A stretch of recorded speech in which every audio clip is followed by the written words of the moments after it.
ख़वातीन व हज़रात अस्सलाम वालेकुम। सेहत की बात साई लाइफ के साथ ये खुसूसी प्रोग्राम लेकर आपकी खिदमत में रुहाना बॉबी हाजिर है। क्या ये मिजाज कैसे हैं, तबीयत कैसी है? मौसम आज गर्म है और उम्मीद करते हैं कि आप सब बिल्कुल ठीक होंगे। सामईन, ये खुसूसी प्रोग्राम आप जानते हैं कि आप सबकी अवेयरनेस के लिए है, खासकर आजकल जिस आलमी वबा से हम सब निमट रहे हैं, कैसे उससे बचा जा सकता है, कौन कौन सी हिफाजती तदाबीर हम अपना सकते हैं और इस मर्ज का हल कैसे हासिल कर सकते हैं और अपने आप को कैसे महफूज रख सकते हैं। इस सिलसिले में हम मुख्तलिफ माहिरीन को अपने इस प्रोग्राम में मदऊ करते हैं, खासकर ऑफ कोर्स जो डॉक्टर्स हजरात हैं, वो अपने एक्सपीरियंसेस के साथ हमें आगाह करते हैं कि कौन कौन सी चीज़ें हमारे लिए बेहतर साबित हो सकती हैं और कैसे इस वबा से बचा जा सकता है। उसके साथ साथ बाकी बीमारियों पे भी गुफ्तगू की जाती है और आपकी आगाही की जाती है।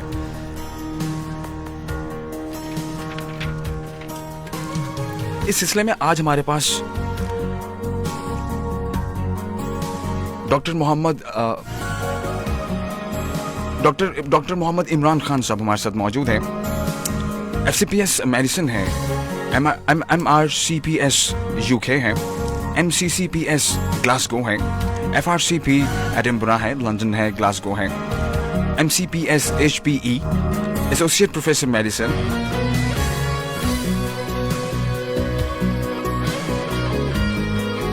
एंड इंचार्ज डायबिटीज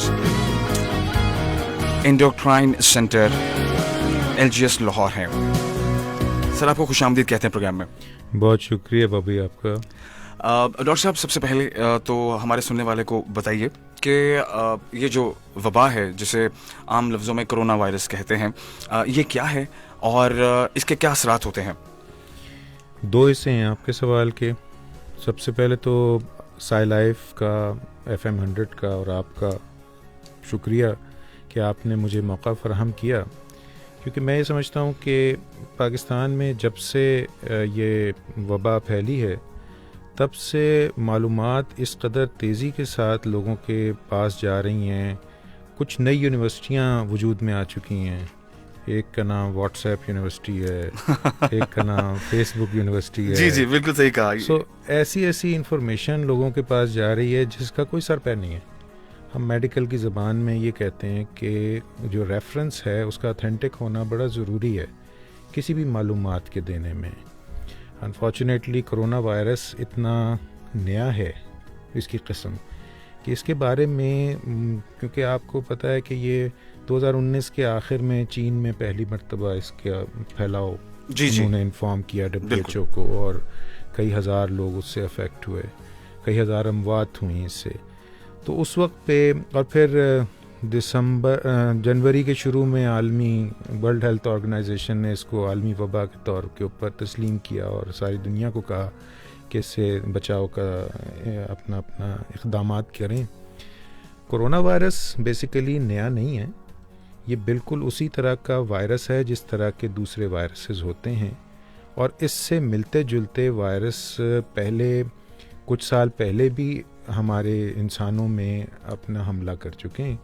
उसमें से एक को सार्स कहते थे, और ये खुसूसियत से कुछ मुल्कों में फैला था, और इसके बाद एक इससे मिलता जुलता कोरोना वायरस आया था जिसे मर्स कह देते थे। ये मिडल ईस्ट में फैला था, मिडल ईस्ट रेस्पिरेटरी सिंड्रोम। सो अब ये जो आया है इसको इन्होंने अब नया नाम, क्यों इसके कई नाम बदले हैं, वुहान वायरस कहा गया, फिर SARS-CoV-2 कहा गया, COVID-19 इसका नाम इसलिए दिया गया कि 2019 के आखिर में ये आ गया था। सो ये बिल्कुल एक यूनिसेलुलर सा समझें स्ट्रक्चर है। RNA एक वो किस्में होती हैं, RNA और DNA, ये RNA वायरस है। जी। और असल इसका काम यह है कि जब ये किसी भी इंसानी सेल के ऊपर, जो खुसूसियत से सांस के जो रास्ते के सेल्स हैं उनके ऊपर हमला करता है, तो अलामात उसी की वजह से पैदा होती हैं। और फिर जब ये अपना हमला बढ़ाता है, जिसमें रफ्ता रफ्ता करके ये अपना नंबर बढ़ाता है उस सेल की इस के ऊपर कि वो सेल को नुकसान पहुंचाता है, और उस सेल के नुकसान से अपनी नई कॉपीज़ वो बनाता जाता है। तो अब इससे आप यूँ समझें कि जिस वक्त पे किसी मरीज़ को ये लगेगा, क्योंकि लगता ये बड़ी आसानी के साथ है, इसकी बुरी बात ये है, मिसाल के तौर पे मैं और आप गुफ्तगू कर रहे हैं, अगर हमारा डिस्टेंस कम होगा तो हमारी जो गुफ्तगू में जो ड्रॉपलेट्स हैं वो एक दूसरे से ट्रांसफ़र हो सकते हैं, बिल्कुल हो सकते नाक हैं। के रास्ते से वो हमारे जा सकते हैं फेफड़े में। इसी तरह से मैं खांसते छींकते वक्त जो सिक्रीशंस मुंह की या नाक की या आँख की निकलेंगी मेरे टच करने से, अब वो मेरे हाथ से मुसाफा करने में आपको लग सकती हैं। इसी तरह से कोई जैसे ये सामने टेबल है, इसके ऊपर मेरे छींकते खांसते में कोई ड्रॉपलेट्स गिर जाएंगे, वो ज़िंदा रह सकते हैं कुछ अरसे तक। तो इसी वजह से, और ये कई मुख्तलिफ़ चीज़ों के ऊपर मुख्तलिफ़ अरसे तक रह सकते हैं। तो इस वजह से जब ये लग जाता है एक दफ़ा किसी इंसान के अंदर तो फ़ौरन अलामत पैदा नहीं करता है, इसको इंक्यूबेशन पीरियड कहा जाता है। जी जी। और ये बड़ा वेरिएबल है। जो हमने देखा है इस ऑथेंटिक साइट से वो ये है कि ये 5 दिन से 15 दिन तक ऐसा गुजर सकता है ऐसे इंक्यूबेशन पीरियड के, जिसमें इंसान को ये पता ही ना चले कि मुझे वायरस लगा है भी कि नहीं जी। और इसीलिए जो लोग आपने सुना होगा कि बाहर से आते हैं, जो हुकूमत ने एक अपनी हिफाजती निज़ाम बनाया है क्वारंटीन का, उसमें उनको 14 दिन के लिए ज़रूरी करार देते हैं कि अगर आपको रहना पड़ेगा अलग सबसे। तो डॉक्टर साहब ये कंफर्म है कि विद इन 14 डेज पता चल जाता है कि आप इन्फेक्टेड हैं या नहीं? उमूमी तौर के ऊपर इसमें ना असल में अलामतों के लिहाज से ना कई तरह के हैं। जी। मैं एक मिसाल आपको इस तरह से इसकी दूंगा आसान करने के लिए कि 100 में से कोई 80 मरीज़ ऐसे हैं जिन्हें बहुत कम अलामतें पैदा होती हैं। इन 80 में से भी कोई 30 मरीज़ ऐसे हैं जिनको कोई अलामत पैदा नहीं होगी। अच्छा। सो 50 को होगी, 30 को बिल्कुल नहीं होगी। फिर इसी तरह से जो बाकी 20 रह गए हैं फ़ीसद, इनमें से 15 लोग ऐसे हैं जिनको यकीनी अलामत पैदा होगी, जिनको शायद डॉक्टर के पास जाना भी पड़ेगा, कोई दवा भी लेना पड़ेगी, लेकिन वो बहुत ख़तरनाक हद तक नहीं जाएंगे। सही है। और आखिरी 5% सिर्फ वो हैं कि जिनको यकीनन सीरियसनेस हो सकती है, और इसमें वो लोग जिनकी क़ुव्वत मुदाफ़ियत कम है किसी वजह से भी, उनके इन्वॉल्व होने की सूरत में सिवेरिटी जो है वो ज़्यादा होगी।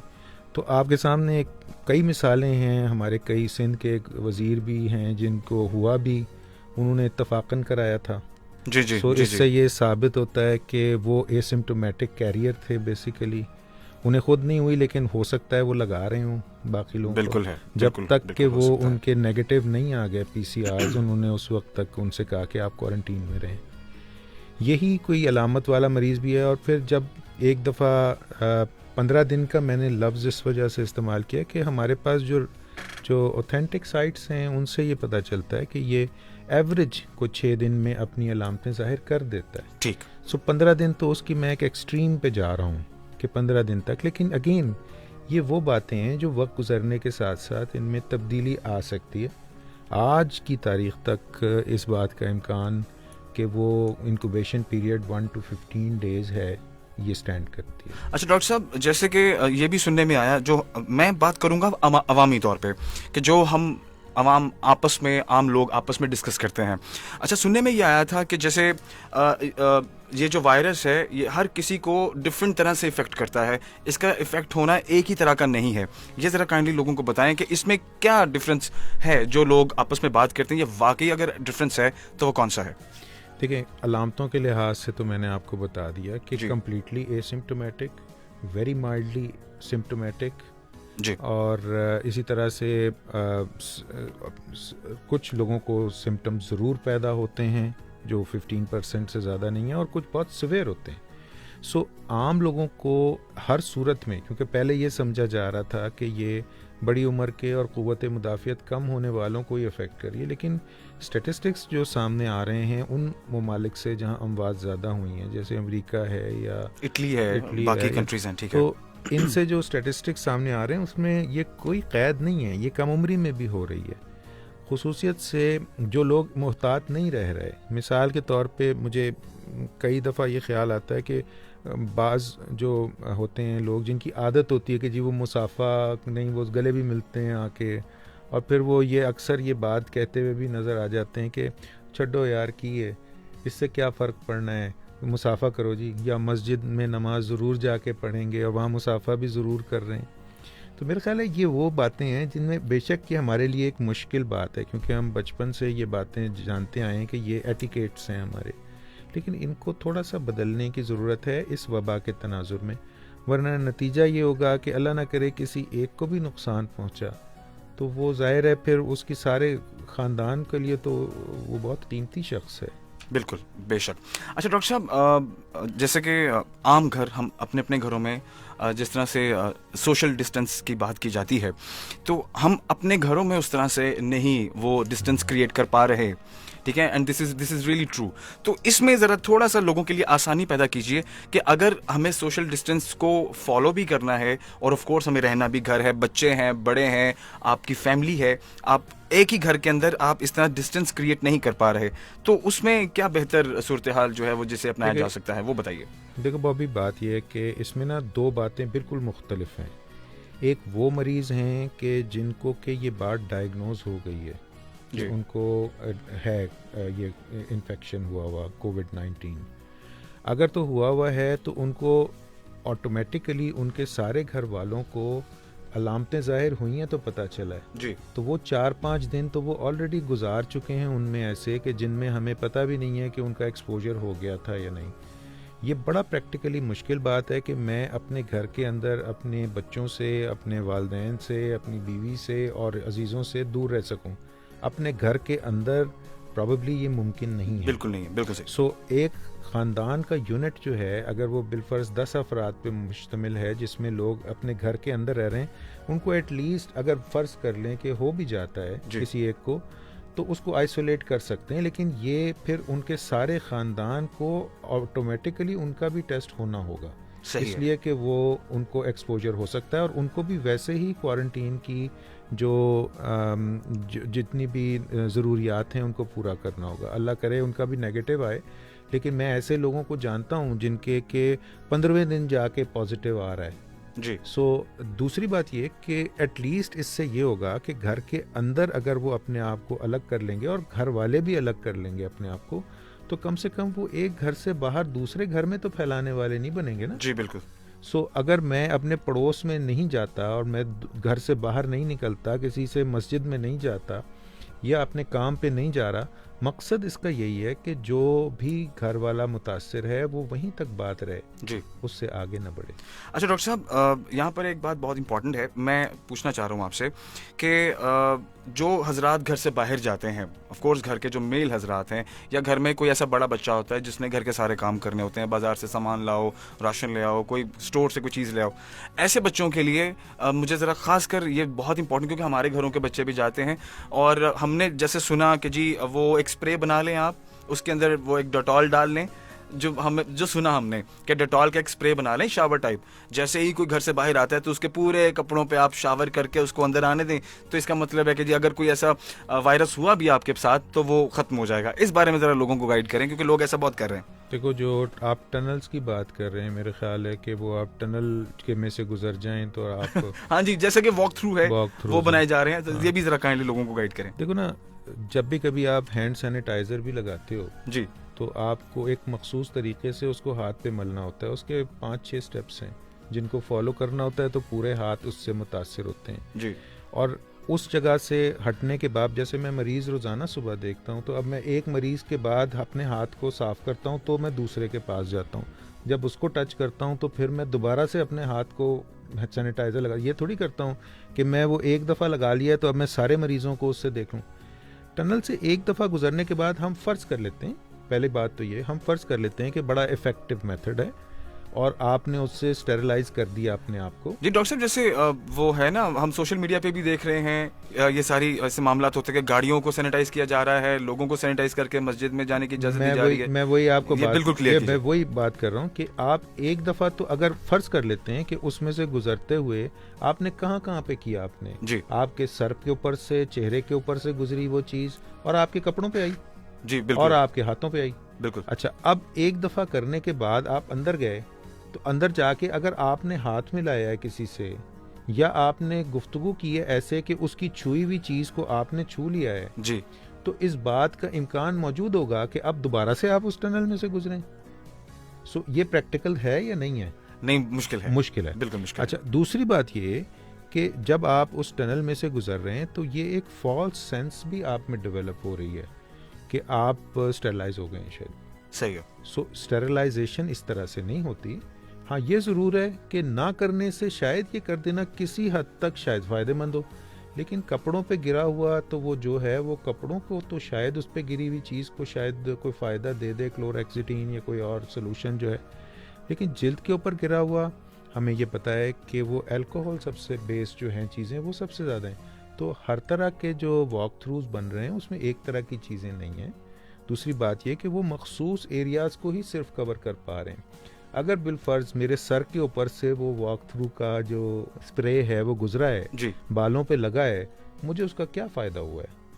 दूसरी बात ये कि ये इस तरह की चीज़ें केमिकल्स हैं और मेरे ख़्याल में ये सेंस ऑफ फॉल्स वेल-बीइंग ज़्यादा पैदा कर रही हैं और लोगों को ये हरगिज़ नहीं समझना चाहिए कि इससे गुज़रने के बाद, ये भी उसी तरह की बात है जैसे मैंने शुरू में की कि वो एक ओवर एंथुजियास्टिक किस्म की ये एक अमल है कि बजाय इसके कि हर शख्स इस बात को यकीनी बनाए कि फ़ेस मास्क पहने, इस बात को यकीनी बनाए कि अपने पास छोटी बोतल कोई सैनिटाइज़र की रखे ताकि मैं हाथ बात किसी से मिलाऊं तो उसके बाद फौरी सैनिटाइज कर लूं, सैनिटाइज करूं, क्योंकि इवन आपने अगर ग्लव्स भी पहने हुए हैं हाथ पे जी, तो ग्लव्स आपके एक दफ़ा तो कर दिया, अब यहाँ से निकलते हुए अगर मैं दरवाज़ा खोलूंगा, मैंने दरवाजे को हाथ लगा लिया, अब मैं अगर यहाँ के बाद दूसरा दरवाजे को फिर जाके हाथ लगाऊंगा तो यहाँ का जरासीम मैं वहाँ ले गया हूँ। बिल्कुल सही, ये ट्रैवल करता रहेगा जब तक आप अपने आप को सैनिटाइज नहीं करेंगे। सही है। इस दरवाजे को खोलने के बाद जो ग्लव आपने पहना हुआ था, क्या आप उसे उतार के दूसरा पहनेंगे या आप उसके बाद दोबारा उसके ऊपर हैंड सैनिटाइजर लगाएंगे या कितनी बार उसको इस्तेमाल करेंगे? बिल्कुल सही, बिल्कुल। सो इससे तो कहीं बेहतर है कि मास्क ज़रूर इस्तेमाल कीजिए, अपना डिस्टेंस दूसरे के साथ एक मुनासिब एटलीस्ट 2 मीटर्स का रखिए, जब बिल्कुल अनजान आदमी है उसके साथ 2 मीटर का डिस्टेंस रखिए जैसे हम दोनों का इस वक्त। जी बिल्कुल सही। और इसी तरह से बैठिए, उनके पास बात भी करना है तो मास्क पहन के बात कीजिए और मिनिमम कांटेक्ट सेशन रखिए। और उसके बाद भी यहाँ से जब भी जाएं आप, जैसे आप अस्पतालों की आप मुझसे बात करें तो ये डिपेंड करता है कि आप किस एरिया में काम कर रहे हैं। अगर कोई बहुत हाई रिस्क एरिया में काम कर रहा है जहाँ कोरोना के डेफिनेट मरीज़ मौजूद हैं या सस्पेक्टेड मरीज़ मौजूद हैं, फिर उनको वो तमाम का तमाम गियर पहनने की ज़रूरत है सर से पाँव तक, जिसको बाद में डिस्पोज ऑफ भी करना है। सही। कुछ उसमें किस्में हैं जो कि शायद वॉशेबल हैं री यूज़ के लिए, लेकिन अक्सरियत तो उसमें से डिस्कार्ड होने वाली हैं। ख़वातीन और हज़रात, आप प्रोग्राम सुन रहे हैं सेहत की बात साई लाइफ के साथ। आज हमारे साथ डॉक्टर मोहम्मद इमरान हसन खान मौजूद हैं, consultant physician and associate professor हैं, FCPS medicine, MRCP UK, MRCPS Glasgow and FRCP Edinburgh है। और आज इनसे हम कोरोना वायरस से रिलेटेड गुफ्तगू कर रहे हैं और आगाही ले रहे हैं। अच्छा डॉक्टर साहब, ये जो मास्क हैं इस पर थोड़ी सी गुफ्तगू करते हैं, थोड़ा आगाह कीजिए लोगों को कि जो मियारी मास्क हैं या ख़ासकर जो मेडिकली ज़्यादा अच्छे हैं वो आपको पता है कि मार्केट में शॉर्ट हैं। आपको किसी भी जो स्टोर है, खासकर मेडिकल स्टोर है, वहाँ से आपको नहीं मिलता। तो फिर लोग ना होने से बेहतर ये समझते हैं कि जो गैर मियारी मास्क आपको किसी भी शॉप से मिल जाते हैं या जो सड़कों पे लोग बेचते हैं, आप वहाँ से लेकर समझते हैं कि चलो कुछ ना कुछ तो बेहतर है। तो इस बारे में लोगों को बताइए कि किस हद तक ये फ़ायदेमंद है, अगर इस्तेमाल करना भी है तो किस तरह करना है और कितनी देर तक एक मास्क को इस्तेमाल करना है। काइंडली ये ज़रा लोगों को गाइड कीजिए, ये बहुत इंपॉर्टेंट है।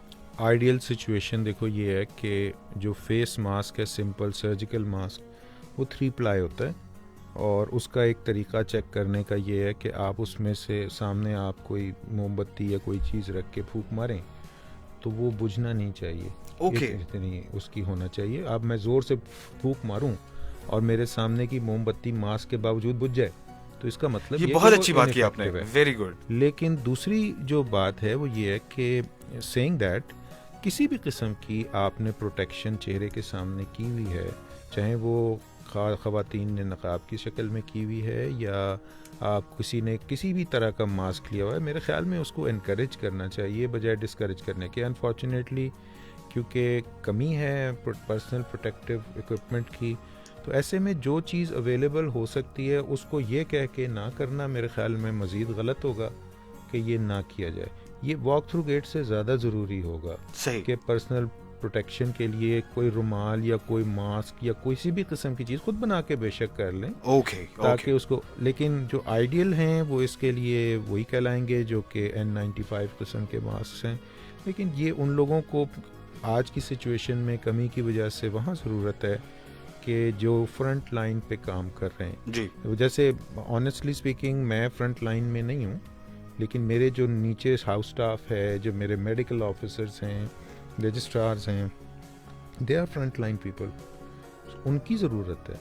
सो मेरे पास अगर कोई भी लेकर आएगा तो मैं तो उनको पहले देने की कोशिश करूंगा, बजाय इसके कि जी मैं पहन के अपने आप प्रोटेक्ट हो जाऊं। सही। सेम इज़ द केस कि जो लोग भी अरबाब इख्तियार में से भी इनके पास पर्सनल प्रोटेक्टिव इक्विपमेंट्स हैं, मेरा ख्याल है वो सबसे ज़्यादा ज़रूरतमंद जो हैं उनको उन्हें को दे देना चाहिए, ताकि वो बेहतर तौर पर, क्योंकि ये खाम की एक सोशल मीडिया पे भी इसकी बहुत किट लग जाती है कि खुद पहने हुए हैं और जो साथ में खड़ा हुआ डॉक्टर है उसने नहीं पहना हुआ, तो इससे भी जाहिर है एक अच्छा मैसेज नहीं कन्वे होता।